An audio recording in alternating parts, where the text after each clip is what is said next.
tapi tetap juga saya datang di sini. Saya datang kerana saya nak memberi sokongan yang sepenuhnya kepada Barisan Nasional, pada calon kita, kerana inilah satu peluang keemasan, peluang yang amat baik kepada rakyat Sabah khususnya di Kimanis ini untuk menunjukkan sikapnya bahawa mereka menolak PH dan menolak warisan. Dan menolak PH warisan ada sebabnya. Bukan menolak kerana emosi, bukan menolak kerana perasaan, menolak kerana mereka sudah tipu kita. Mereka sudah bohong kita.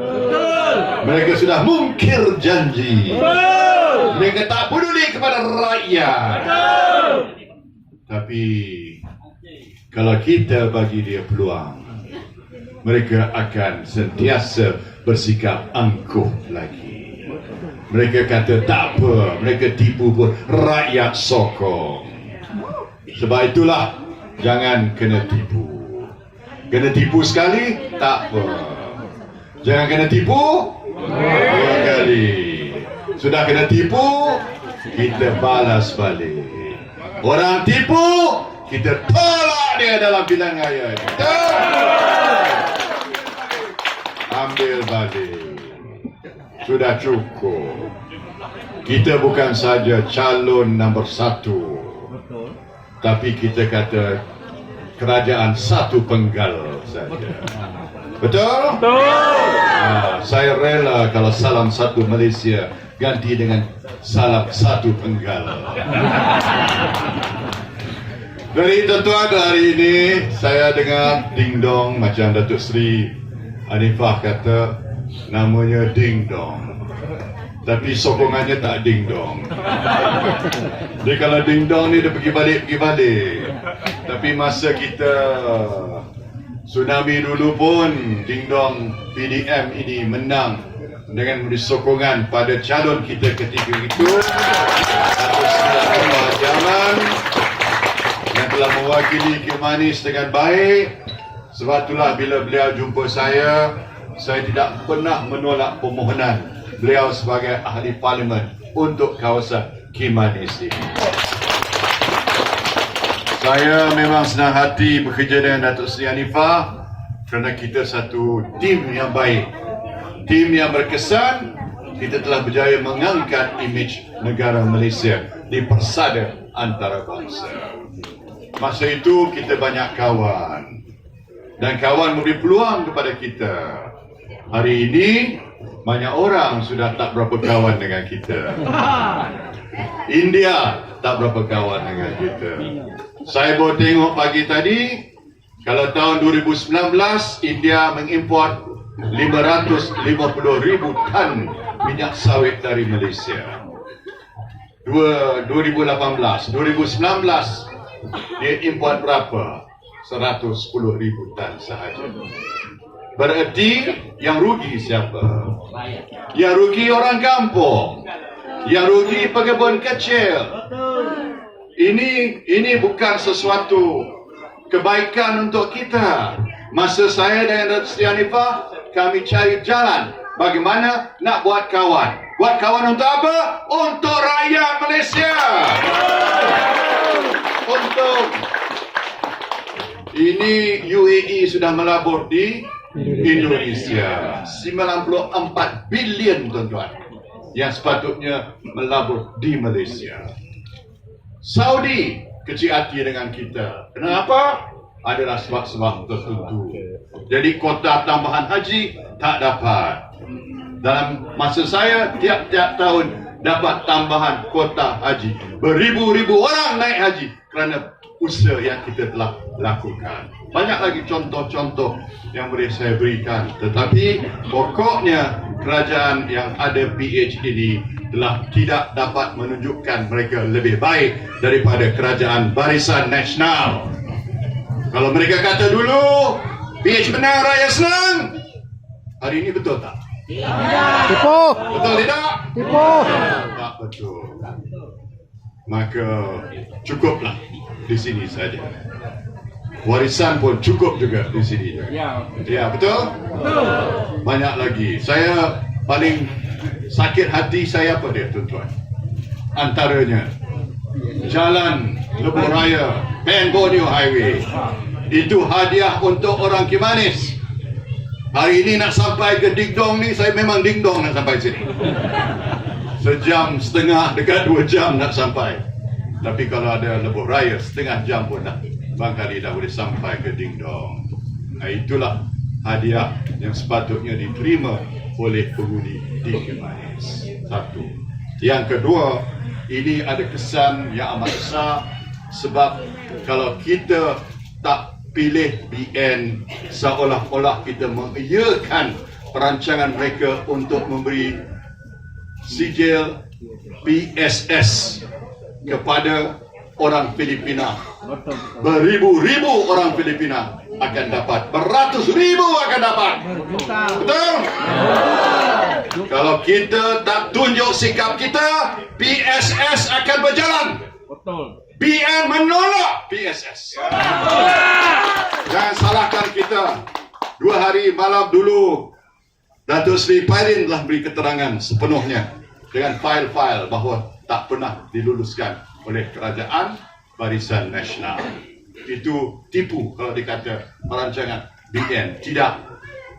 Jadi kalau mereka nak salahkan kita, tak ada makna.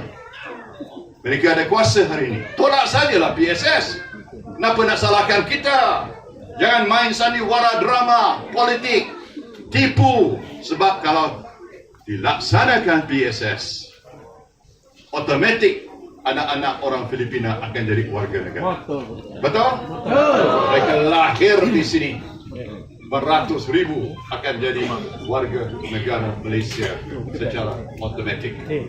Mereka akan gunakan sekolah kita, mereka akan dapat pekerjaan di sini, mereka akan rebut peluang perniagaan, dan lebih dahsyat lagi, mereka boleh menentukan politik Sabah pada masa yang akan datang.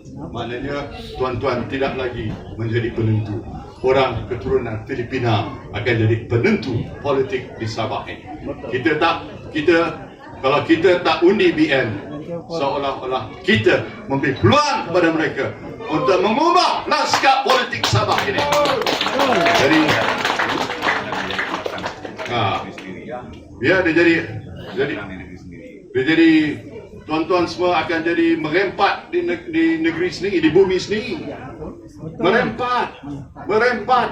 Jadi macam seolah jadi citizen kelas kedua dari segi pengaruhnya, yang mereka akan mendapat keutamaan kerana bila mereka kuasa politik, mereka beri lebih kepada kumpulan mereka. Jadi tuan-tuan, kita sebab atas isu 2 ni sajalah, ini saya tak masuk cerita lain. Cerita Brim, cerita kena tipu. Saya tengok semalam, kata nak bagi breakfast, sarapan pagi percuma pada 2.7 juta murid sekolah dengan kelulusan 1.6 bilion. Akhirnya nak bagi sarapan pagi cuma pada rakyat miskin saja. Maknanya itulah program rancangan makanan tambahan yang dibuat oleh Barisan Nasional selama ini. Tipu lagi. Betul pun tipu. Dah umum semalam hari Rabu bahawa konsesi plus akan disambung 20 tahun lagi. Berarti tuan-tuan, tol Lebuh Raya di Semenanjung akan berjalan sampai tahun 2058. Inilah keputusan dibuat oleh kerajaan PH. Sebelum pilihan raya, kami akan hapuskan tol. PH menang, tol kami hapuskan. Lepas pilihan raya, tol disambung 20 tahun. Rakyat kena kencing. Apa dia? PTN orang muda kena kencing. Sebelum pilihan raya, kami akan hapuskan semua pinjaman PTN. anak muda balik rumah diogah mak bapak undi PH. Undi PH. Lepas ni mak bapak kata, nah kali ni mak bapak akan undi BN. Anak dengar ikut cakap mak bapak. Inilah tuan-tuan keadaannya. Jadi tak payah kita cakap panjang sangat. Tuan-tuan pun dah cukup yakin. Maknanya satu, kalau nak pembelaan rakyat lebih baik, BN lebih baik pada PH. Betul? Kalau projek seperti Pen Borneo Highway nak diteruskan, BN lah pilihan kita. Dan kalau kita nak tolak sama sekali PSS ni yang akan membuat kita menjadi mangsa, akan mengubah lanskap politik, anak tempatan akan merempat di bumi sendiri. Tolak warisan, tolak PH dalam pilihan raya. Jadi saya nak ucap terima kasih kepada Datuk Seri Hanifah kerana telah menjadi gentleman dalam hal ini. Maknanya sepatutnya dia bertanding, tapi kerana atas sebab-sebab tertentu dan kerana dia sebenarnya menjadi mangsa. Pilihan raya ni bukan salah dia. Pilihan raya ni dia jadi mangsa. He is a victim. Dia jadi mangsa. Jadi kita ucap terima kasih kepada Datuk Seri Hanifah atas segala pengorbanan, perjuangan, sumbangan dia pada kawasan humanis selama ini. InsyaAllah perjuangan berjalan lagi. Calon warisan ni kuda tua, tuan-tuan. Dia kata saya ni tua untuk jaga di rumah, jaga cucu. Saya masih sehat lagi, kuat lagi. Kalau orang 94 pun tak saya baru 66. Boleh lagi. Boleh apa tak tahu lagi lah. Baik, kuat. Baik tuan-tuan sekalian, cukuplah setakat ni. Kita ada malam ni ya. Malam ni dan esok cari semualah pengundi-pengundi putih ni ya. Cari dia sampai dia kat rumah. Kalau dia tak boleh keluar, dia sakit, kita usung dia keluar ya. Kita bawa macam mana pun. Setiap undi itu penting. Kerana penting bukan saja PRK manis ini, tapi mini referendum pada dasar-dasar. Maknanya inilah peluang mungkin terakhir. Sebab kalau PSS berjalan, apa akan berlaku ialah projek IC 3.0 pun akan berjalan. Mana mereka juga akan dapat IC pada akan datang. Bahaya, cukup bahaya, cukup besar kesannya, cukup sesuatu yang akan memudaratkan rakyat Sabah dalam masa yang tak berapa lama lagi kalau PSS dilaksanakan. Inilah peluang terakhir kita untuk kita cakap no to PSS, no to Barisan, no to PH, yes kepada Barisan Nasional. Boleh betul? Hidup Barisan, hidup Barisan, hidup Barisan.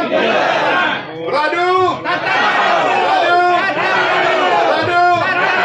Terima kasih. Assalamualaikum warahmatullahi wabarakatuh.